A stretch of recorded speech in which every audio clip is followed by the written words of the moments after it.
మీకు తెలుసా, మనిషి జీవితంలో అతన్ని ఎక్కువగా నష్టపరిచేది ఏదో కాదు, అతని కోపం. కోపం వచ్చినప్పుడు మనం ఏం చేస్తున్నామో మనకి తెలియదు. ఆ క్షణంలో చేసిన చిన్న తప్పు జీవితాంతం గుర్తుండిపోయే పెద్ద తప్పుగా మారవచ్చు. అందుకే ఈ రోజు కోపం వచ్చినప్పుడు చేయకూడని 5 పనులను చూద్దాం. తక్షణం నిర్ణయం తీసుకోవడం. కోపంలో ఉన్నప్పుడు మన మనసు స్పష్టంగా ఆలోచించదు. అప్పుడు తీసుకునే నిర్ణయాలు ఎక్కువగా తప్పవుతాయి. రెండవది, మాటలతో గాయపరచడం. కోపంలో చెప్పిన మాటలు కత్తి కంటే గాఢంగా గుచ్చుకుంటాయి.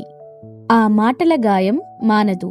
కాబట్టి కోపం వచ్చినప్పుడు మౌనం వహించడం నేర్చుకోండి. మూడవది, వస్తువులను పగలగొట్టడం లేదా విసరడం. కోపం చూపడానికి వస్తువులను పగలగొట్టడం, విసరడం చాలా తప్పు. అది ఎవరికి నష్టం? అది మనకే నష్టం. తన కోపమే తన శత్రువు, తన శాంతమే తనకు రక్ష. కోపం వచ్చినప్పుడు చేయరాని ఇంకొక విషయం, సోషల్ మీడియాలో పోస్ట్ చేయడం. కోపంలో మనం ఏమి పోస్ట్ చేసినా తర్వాత అది పశ్చాత్తాపాన్ని మాత్రమే ఇస్తుంది. 5వది, కోపాన్ని మనసులోనే దాచుకోవడం. కోపం వచ్చినప్పుడు దానిని అణిచిపెట్టడం మంచిది కాదు.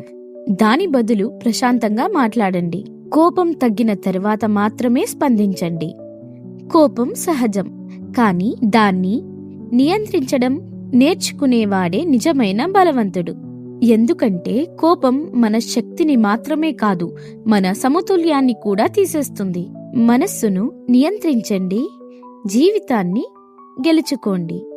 ఈ వీడియో మీకు నచ్చినట్లయితే దయచేసి ఈ వీడియోను లైక్ చేయండి, షేర్ చేయండి, మన ఛానల్ను సబ్స్క్రైబ్ చేసుకోండి మరిన్ని వీడియోస్ కోసం. Thank you.